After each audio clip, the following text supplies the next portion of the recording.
Greetings, Red Deerians. Mayor Ken here with you again for another After Council interview session. Deputy Mayor Vesna Hyam is with me today, and Red Deer's own Scott Robinson, CEO of the Chamber, is with us. And, I can't help but feel, and I don't know about you, Councillor Hyam, but my connections to the Chamber go way back to when I was a banker here in Red Deer. I had the privilege of sitting on the board in those days. I was on the audit committee in those days. And Scott, I just want to tell you, you have over 100-year presence in the community. You continue to keep your members at the forefront of everything you do. You're such a key partner for us in the city. We just so appreciate the work of the Chamber. We had a heck of a time last week at Business of the Year Awards, great celebration. And as I said, it's a treat to be here. So let's get started. Well, thank you for being here, first of all. Absolutely. So the last month, we've had 3 council meetings in October now. So we have a few questions related to those. And maybe I'll get started right away with the quarterly community policing report that came out.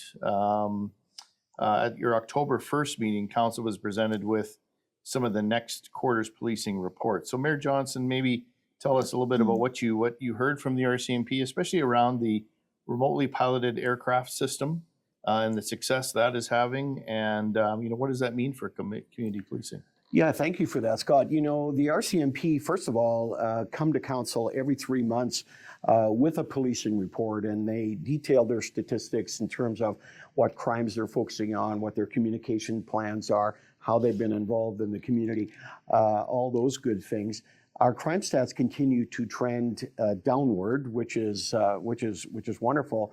And one of the reasons for, I would say, a marked improvement, not only in officer safety, but in conviction rates and the ability to apprehend, quote unquote, bad guys in their environment, is the remote controlled drone system. Officers are equipped already with drones themselves. So when an officer responds to a call, he or she can launch a drone and get some intelligence back on their system. What this particular piece of technology does is allow the drone to be launched from the RCMP headquarters. It can take an incoming call, direct the drone to that location, identify the risks and so on, right down to, if you can believe this, Scott, right down to seeing handguns or other weapons in a car while that officer is en route to the call or whatever the case may be. This is extraordinary technology.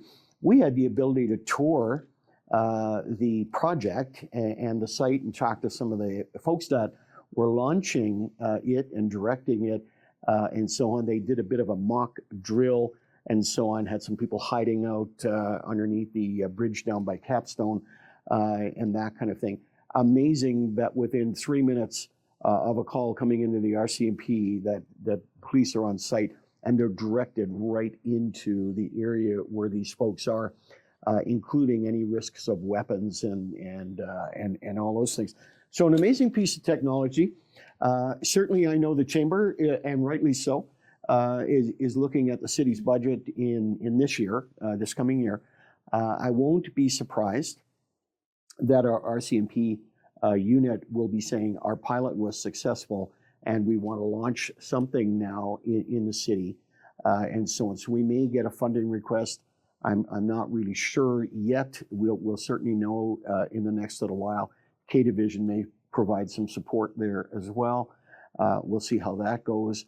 But overall, an incredible piece of technology and certainly to keep Red Deerians safe and the officers safe and really the bad guys, if you will, safe at the same time. I mean, the interactions are limited, they're far more safer, and the conviction rate goes up. So yeah, and it's exciting news to hear that there's having some direct, some tangible benefit and direct success on that project. And as we know, for every city, community safety and crime is an issue, and to be a part of a pilot, I think, is pretty cool as Red Deer as well, and we can launch our next iteration of community safety based on that. So that's pretty cool. Yeah, thank you. And certainly when we typically when you launch a technology or get engaged in a technology, you start to see some synergies in how the technology can work.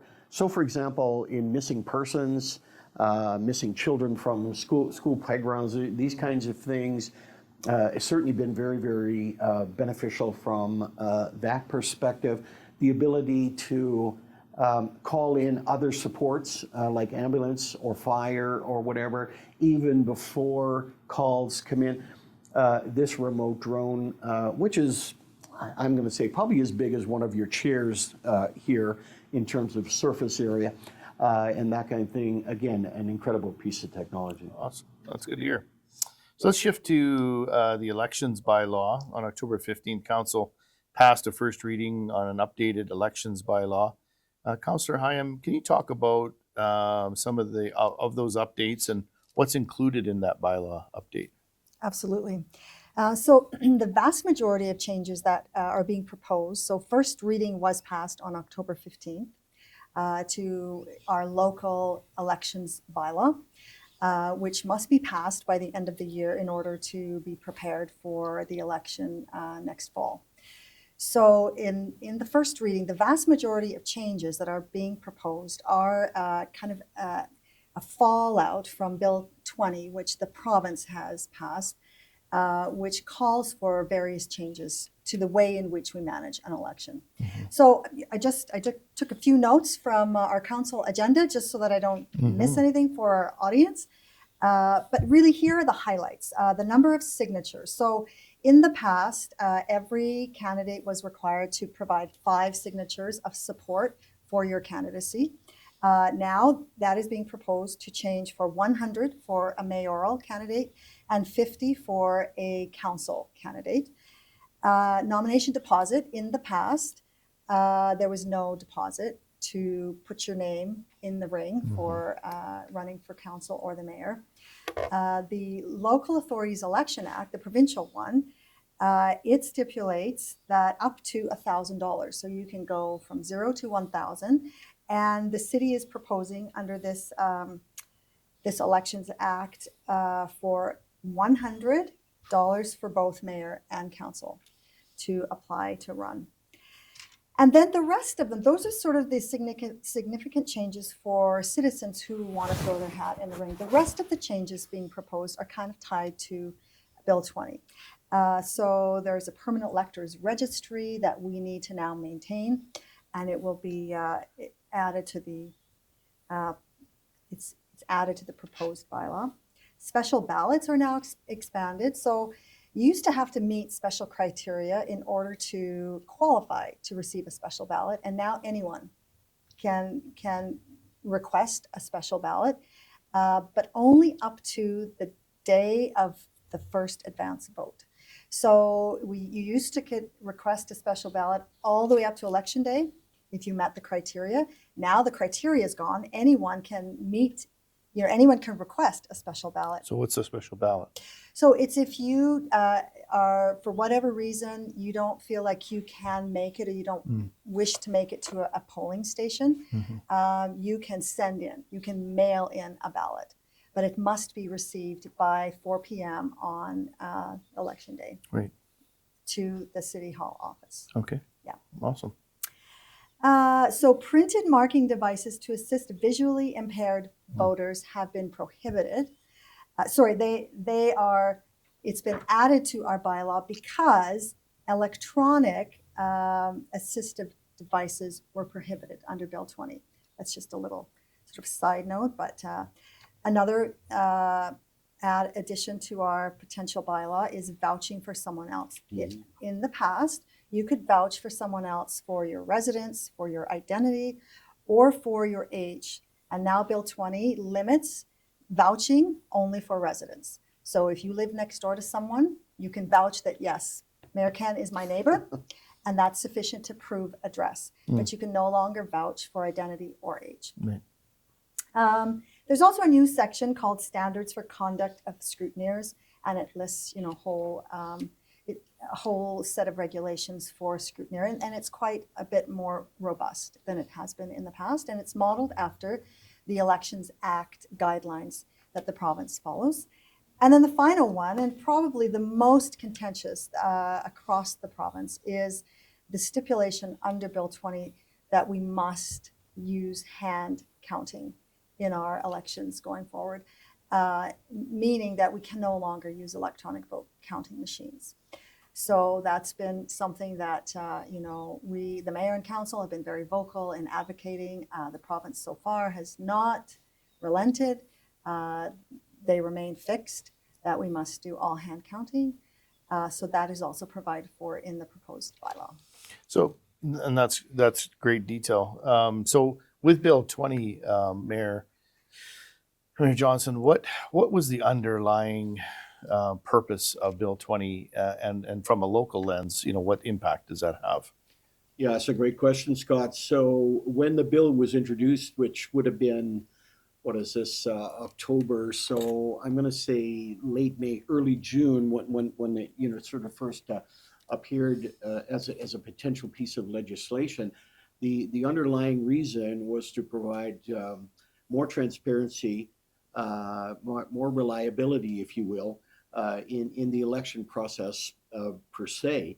And there were other items added to Bill 20, like political parties, for example, which will emerge this year in Calgary and Edmonton.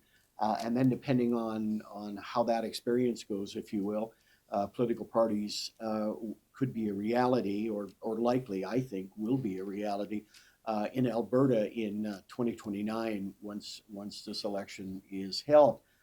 So there's some material changes there, but the underlying sort of drivers, if you will, what was that transparency, where the municipalities, including Red Deer, had the greatest challenge around that was we had been using vote tabulators since 1992, so going back 30 years, if you will, and so on, and it never had an issue, if you will, in terms of any action for fraud or miscounting or whatever the case may be. These tabulators are tested frequently. They're tested on the day of the event itself. And as I said to many folks, that the vote, the ballots themselves, you still use a paper ballot. You mark your choices, if you will. The ballot itself is preserved, so that record of the vote is still there. Just because we're using a tabulator does not take away from the fact that these votes can be hand counted, for a judicial recount or a challenge by a scrutineer or whatever the case may be. So what that's done, I think, frankly, in the province's zeal, and I understand the zeal as a public servant, I understand the zeal for accountability and transparency. I totally get it. But I think the unintended consequence now was to download on municipalities, again, including Red Deer, Calgary, Edmonton, Whitecourt, any municipality, download a material increase in the cost of holding an election. So in our case, our returning officer has basically told us we can expect an increase from our current, and I'm ballparking this a bit, I'm going to say $550,000, which includes the school board elections and those kinds of things. That could go to as high as $1.2 million or $1.3 million because of the far greater requirement for manual counters. We're going to need about 200 election workers to meet that 4-day window between election day and ratifying the count. We're seeing what's happening out in BC now, pardon me, as an example. But it's the workers. Councillor Hyam mentioned the voter registry, which is also very labor intense, very, very technology intense, those kinds of things. They will drive up the cost. So when I met with Minister McIver in September around this, I said to Minister, we get the underlying reasons why. We get that. And we also understand if you don't disagree with tabulators, I don't quite, get your point, but I understand that's not the direction you want to go. That being the case, help us financially with the costs of this task that's in front of us. That's still an area I'm hoping his door is open to talk about. He did acknowledge that mid-sized cities like the Grand Prairies, the Red Deers, the Medicine Hats, the Lethbridges, and so on, were particularly disadvantaged by this part of the legislation, by the manual counting. Typically, because, Scott, we have 30, 35 folks running for council. So you can imagine the breadth of the task. We may get 5, 6 or so folks for mayor and so on. I think that would be average. But when you have an additional, say, 12, 15, 20 school board trustees, 30 councilors, 5 mayoral candidates, you're getting near 60, 65 people. That's an extensive ballot.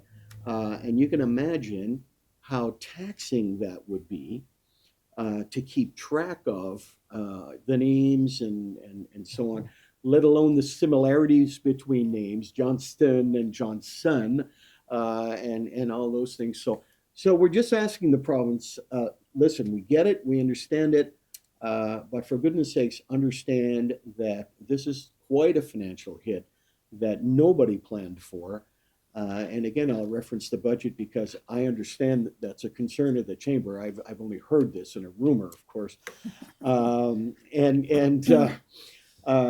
we are with a $600,000 additional cost, and so on. And so it's a concern. The election's a year away. Lots of time to talk. Lots of time to get back to the minister, and so on. So we'll see where it goes. Right.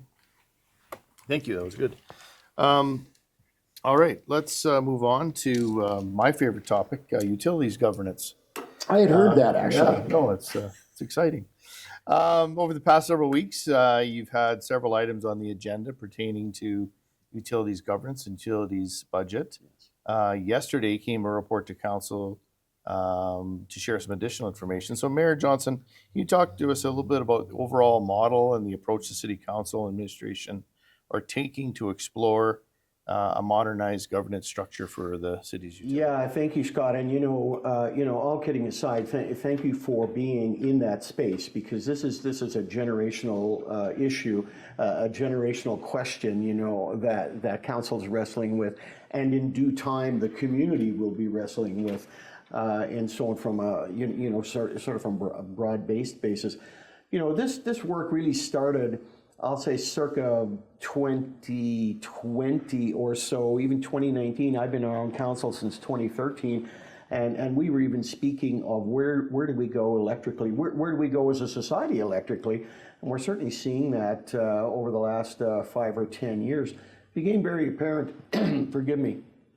became very apparent for council and administration that there wasn't much modernization in our utility governance, I'll say. Certainly in our utility technology and so on, but a far different, sort of perspective was the governance side. So we've been in the utilities business since 1928 or so, 1927, kind of thing. Council wears a regulator hat. It also wears a policy hat, a budget hat, all of those things. And again, the shift in the electrical demand, in the technology, in the growth of deregulation, in the amount of competitors in the space, all of those things brought us, into where we are today. So we hired some consultants, circa 21 or so, 22. We took a bunch of models, and the reports that were given us recommended 3 principal models. One, modernize and invest what we call utility plus the city's own utility. The second was a municipally controlled corporation, which may or may not include members of council, but certainly would have a board that still reports to the city, but is independent in terms of how it operates. And the third one was just plain and simply divesting of the utility into the private sector, and so on. So those were the 3 pillars, if you will, and so on. Council took,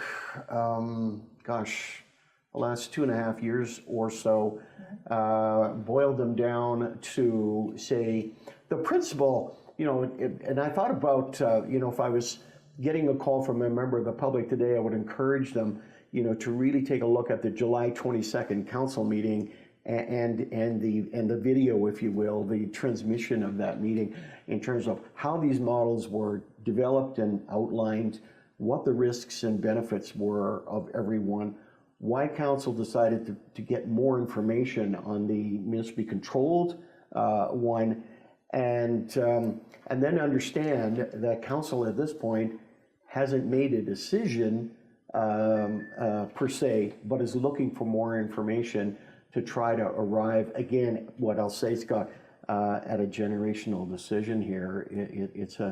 It's a huge decision for sure, one we take extremely, extremely seriously. And in our report yesterday, it really was meant to emphasize that we haven't arrived at that space yet, at the decision space, nor can we until we get a public hearing and all of those kinds of things. But we've received, gosh, I don't know what the number would be. Councillor Heim may have kept track of it. 40, 50? Yeah, I was going to say 50 or so emails. I know the chamber has certainly voiced its concern that we make sure that we're fully informed as we go forward here, and we study everything and so on. So we decided yesterday, let's really roll it out, which would include a one-stop shop on the city's website, which I think was launched. I'm just looking at my communications people here, folks, which I think was launched yesterday or today. It's a one-stop information shop, if you will. So that's really it in a nutshell. I know that Councillor Heim can give you some more detail on how the public can now weigh in and all those things. Sure. And Councillor Heim, maybe just expand a little bit on, what does that mean for the, community? I mean, our city electrical utility, like you mentioned, has been owned and operated by the city of Red Deer for 100 years. Mm-hmm. Obviously, the future is going to look much different than the last 100 years, as we know. But what does it mean for the community and the organizations, and then along the way, what's going to be the opportunities for input for the public? Sure. A large part of our discussion last night in council meeting when this report, so I'm just going to hold it up. It's a little bit highlighted and written, but it's the report that was submitted in our public agenda last night. So you can find this report on that portal. If you just simply search electric utility or utility governance in the city's website, you will find this report. And so a big part of our discussion last night was around why. Why is the city doing this now and spending the time, energy, resources to review governance of starting with electric, but eventually we're going to review governance of all of our city-owned utilities. And for the first time, really, I found articulation in this report as to the rationale of why. And there's 3 bullet points under background, and it kind of enunciates the rationale for why the city needs to be proactive in reviewing the governance of our electric and all utility structures.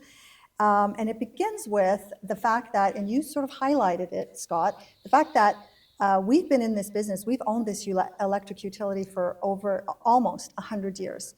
1926 was when the city purchased the electric utility.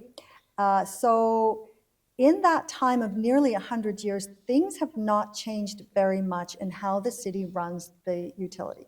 So right there, that identifies kind of a weakness compared to after deregulation in 1995. We all witnessed the sort of evolution of many large private sophisticated, well-run companies who are now competing very actively and with a great deal of competence and sophistication in this ever-evolving electric utilities market. Right. So, long way to say they're competing with the city for people, for resources, for all kinds, for customer, for all kinds of things in terms of that deregulated side of the market. So there's still a portion of the market that is regulated, but for the deregulated portion, they compete. And so the other point that is identified in the report is that, and I'll just quote it here, the energy landscape has been moving rapidly towards electrification.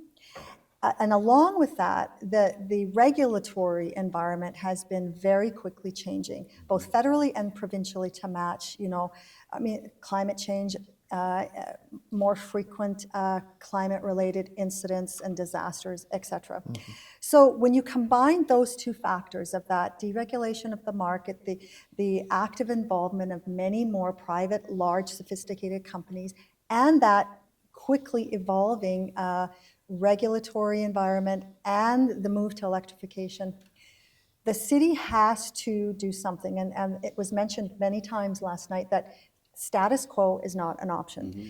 Mm-hmm. If we remain status quo, we will not be best serving our shareholders, who are the ratepayers of our community. Mm-hmm. So, the three options that Mayor identified, if we want to stay as we are with a city-owned department, we would still have to modernize and update and make significant changes to how things are run in order to stay competitive.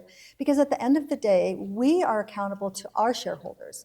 We must return to our shareholders the best rate of return, at the most effective way possible for the greatest number of people.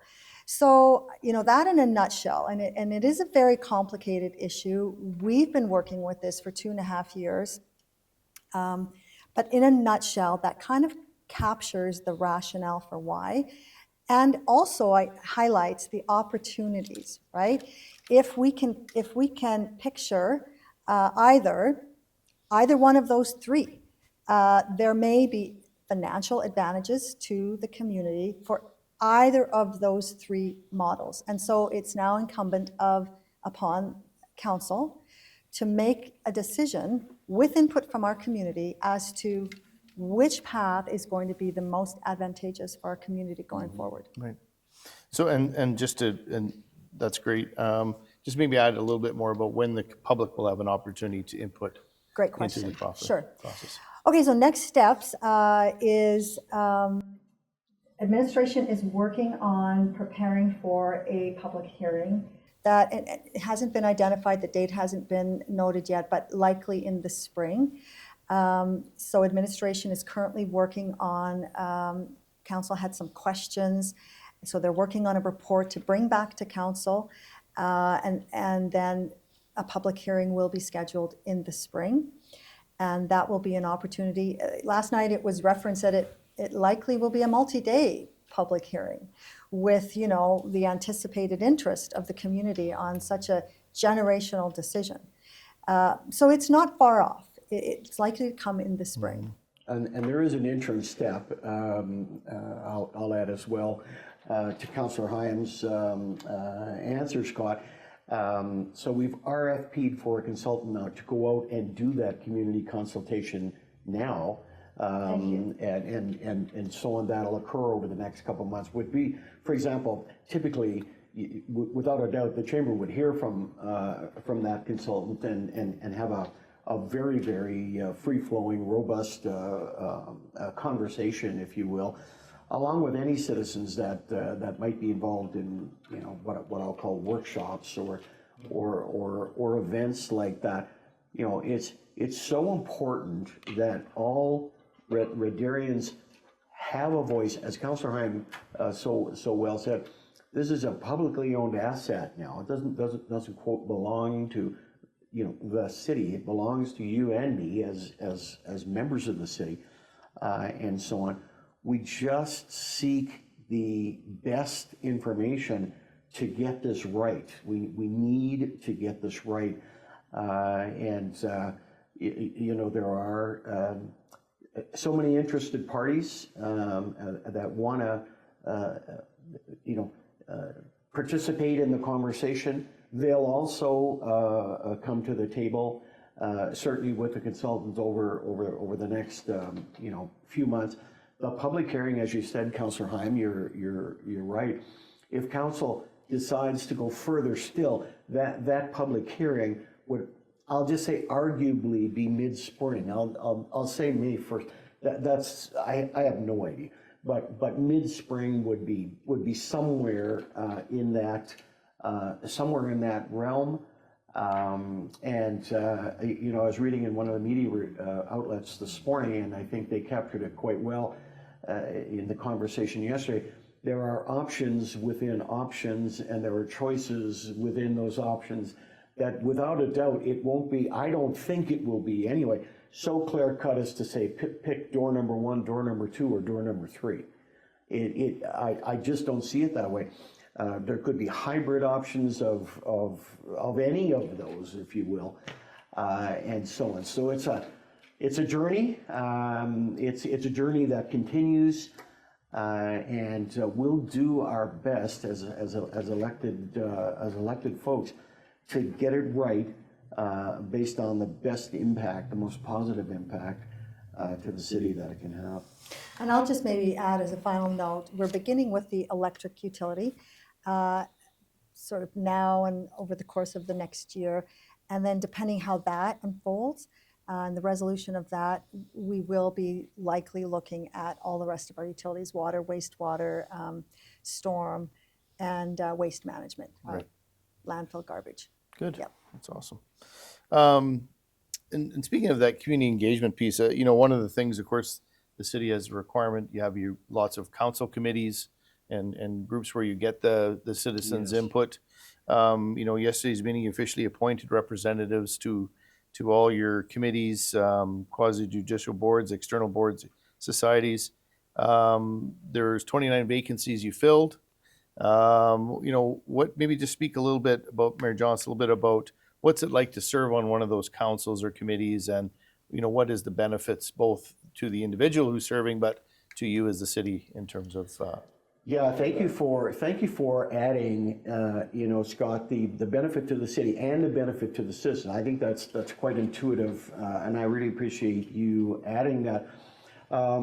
Just a coincidence, but we have the chair of the nominating committee with us today as the deputy mayor, and I'm sure she's biting her tongue saying, how come I didn't get that question? How come I didn't get that question? Anyway, I'll do my best. You can add to it.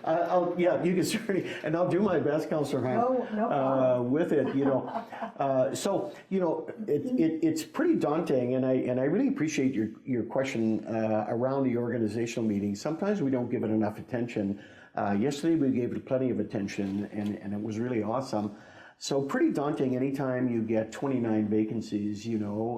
People have served their time, some have just simply retired, some have left the community, all those good things, and so on. But the plus was we got 58 applications for 29 spots, if you will. So really a 2-to-1 sort of ratio, and so on. For clarity, sorry, on some committees and boards, it was more like an 8-to-1 ratio. Right. So for some, there weren't as many, but for some, it was very competitive. Right. So, Yeah, thank you. yeah. That was really good. So I'll let Councillor Heim speak to some of the complexity there, but I will say the two things that you asked. One is from the city's perspective. It enables it to go into, for example, Municipal Planning Commission, to go into those folks that are most able to have what I would call an informed opinion on planning issues, those kinds of things. For example, appeal boards, do you have a legal background, all those types of things. So the city gets to benefit from folks that have lived experience, professional experience, and so on, can come in and help us put a perspective on that. The individual from that side of it gets to see a side of the city that most of us would not have had the opportunity to see unless we were elected or came to work for the city in a particular department, obviously. But ordinarily, those citizens are seeing the city in its really what I would call ground level service delivery to folks.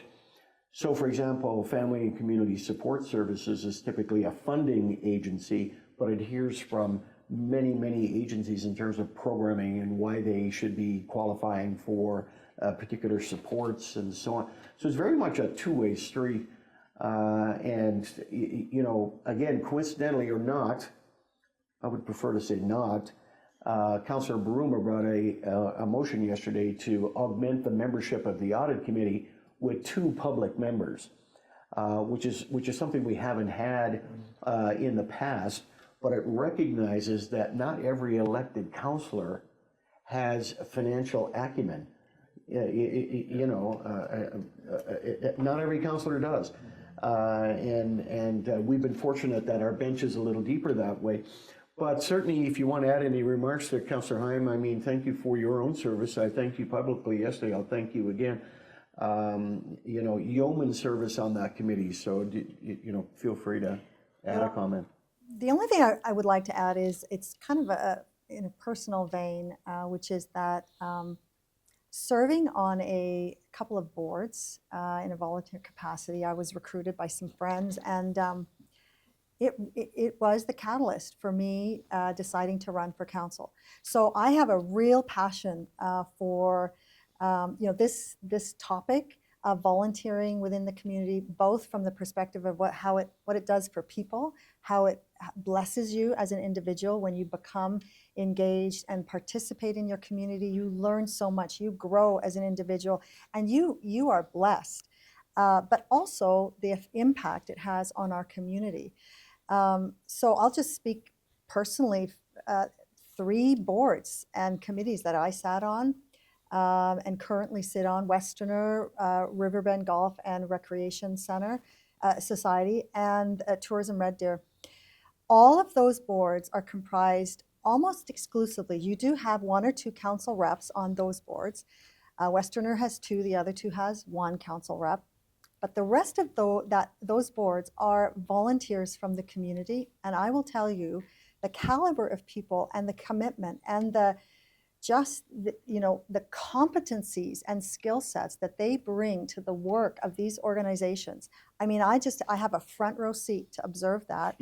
And the difference that it makes in those organizations and what they've accomplished. And, you know, for each of those organizations, the city has invested significant dollars, and I'm talking in the millions of dollars, to each of those organizations to ensure the success of, you know, their objectives and what they do within the community.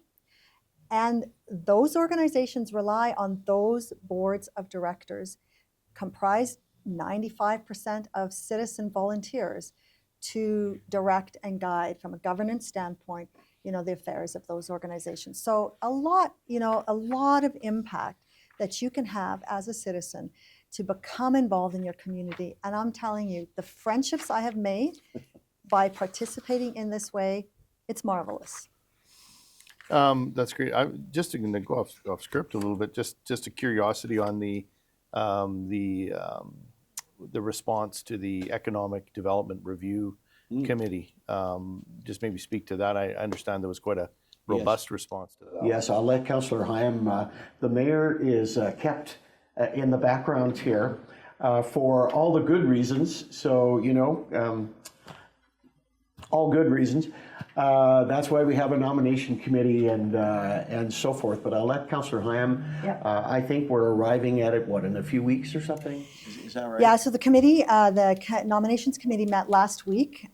We finalized recommendations for the ad hoc committee has a term of reference to permit 10 individuals, 2 from 5 distinct areas of economic enterprise, large and small industry, startups, etc. So the committee has narrowed the scope of all the incredible applications, by the way. It was a very, very, very robust and difficult process and very competitive. But we have narrowed down the field to the 10 proposed, which we have passed along to administration, who will be passing it along to council likely at our next council meeting, I would anticipate. But the work has been done. The recommendations are in. Awesome. That's good. And I have to say that the nominations committee and council, you know, I'm sure will echo this when it comes, just the the competencies and the backgrounds and the experience and the enthusiasm reflected in the caliber of applicants for that committee. We were very impressed by, very grateful for. So would like to thank the community for putting your names forward, and you know, really excited to see what this committee will bring forward in reporting to admin and council. Yeah, good. That's great news. Anything else from the last month of meetings? You gotta dig into the old archives there to see if Sometimes there's you do, anything and there. sometimes you don't, Scott. Let me say, first of all, thank you for bringing up the ad hoc economic development committee, and kudos to the chamber, RDP, and our own city, if you will, for starting those conversations. I'll say a year ago. I could be wrong about that, but I'll say a year ago. And so on. And yeah, it's pretty exciting to see how we can position Red Deer now over the next 5 or 10 years. I've had some great conversations with the Premier around that. She's thrown out the 1 million person challenge. I don't know about you, Scott. I might not be around for it, and all that. But anyway, just in closing, I'll just say it's impossible to sit here, folks, and not have your attention drawn to the wall here and the many boards members that have served the chamber over the last little while. And Councillor Heim, thank you for saying, the caliber of citizens. Tonight we have another great community event. We're going to celebrate in our community tonight some of our great Rotary clubs and their efforts. And here we have, so many wonderful volunteers, so many folks that have stepped forward, not only creating a vibrant chamber, but by extension, of course, a vibrant community. And last year was our year of the volunteer. And so when you serve on a board of this caliber, you certainly are wearing Red Deer on your sleeve. So again, kudos to the chamber, Scott, and everything you do. Yeah, well, thank you very much. I appreciate that. I would just add in, certainly ditto to what the mayor said. Thank you for the work of the chamber and throughout the decades. I would also add in yesterday on the agenda, it was scheduled for council to do our capital budget, and that got postponed until the first week of the operating budget process. So it's still going to be a separate day where we do capital, separate from operating, but just to advise the public and to encourage the public to provide input on both ideas for capital and or operating. The budget will be coming the third week of November, so that is just around the corner, kind of 3 weeks away.